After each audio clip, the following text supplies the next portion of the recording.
Sure, guys, welcome back to Speaker Now. Yes, I'm still your boy Taylor DJ. So today bengifuna nje sifocus kwintwana ezithu ezaseDurban. So abantu abaningi babhizi social media baya-compare.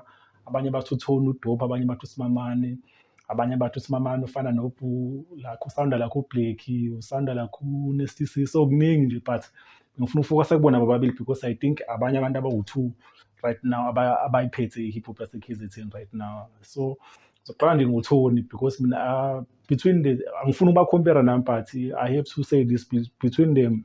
I think uma kuza kuleli side ye-rap mina umuntu engathi ngimuzwa kakhulu like uTony like ngiyamuzwa like uma ebhala ama-verse like ngena even i-flow yakhe like ngiyamuzwa, but on the other side uSimamane ugude kakhulu ngokuthekha like ama-hooks engoma like even nendlela ka-chill ngayo like urelaxile ngathi nje into ayenzayo is like akafake effort like kuyenzakala i-natural le way kuyena, but mina I think uTony like u-hardcore yabo.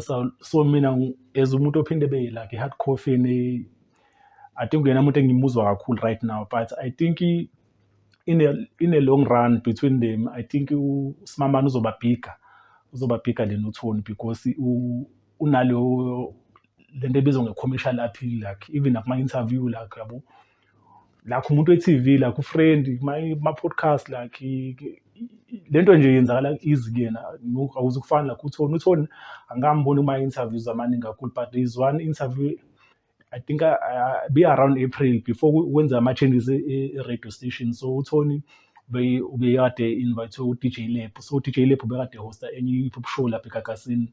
So since we all know eGagasini ayisekho i-hip hop show, so it was the-last day we-hip hop show. So uDJ Lebo kwenza okungajwayelekile because abantu abaningi especially abasazi uma wenza la show ujwayele ukuthi like wenza ama-memories, ufonela abantu abeke bafike e-studio.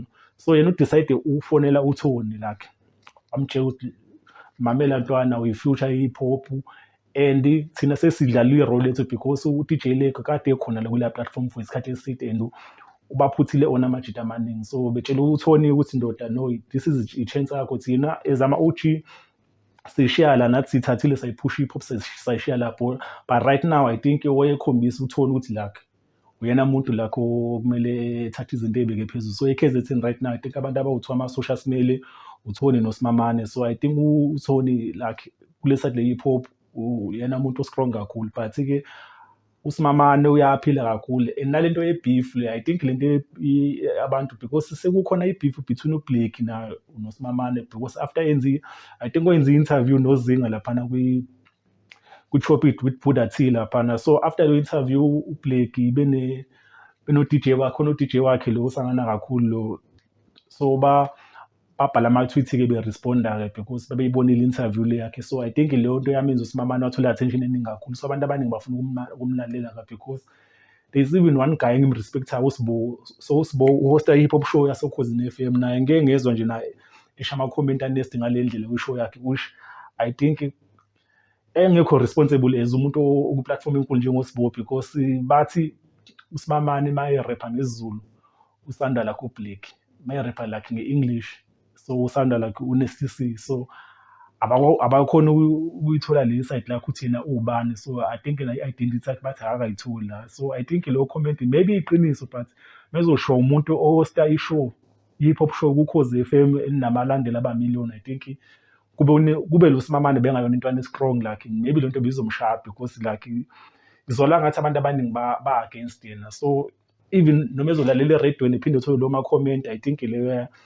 ayehlanga kumina kahle, but ubheka useyisho uSbo ishow yakhe khona ishow ilapho cause ibizwa nge-number. So yeah, angizwanga kahle le, but I think leyo attention mayilokiza kuSimamane because sengike ngamuzwa kuma-interview noma ekhuluma I think u-ready unayo leyo backbone and ngiyambona ukuthi no ayim-affect leyo. I think iyona ezomenza ebe strong and izomenza ebe more popular than uTony because already sekunama-fans amaningi, ama-fans aNasty C ase-against yena. So once i-fan base ezoloku i-against wena izokunikeza i-attention, so ama-numbers akhe because even lezi ngoma akatholile like ingoma zakhe ziyamuva fast zinama-numbers because abantu abaningi sebemnikeze i-attention, but-ke angayiboni kwi-side laNasty C into abayishoyo because abantu asebekhona egamini bathi uku-uplifta kancane. I think bekumele bethi umnikeze like bemlulele isandla kanje, but maybe bazovele bembuke nje ethola le smoke asithola because siqhamuka from ama-fans because already bamkhompera nawo.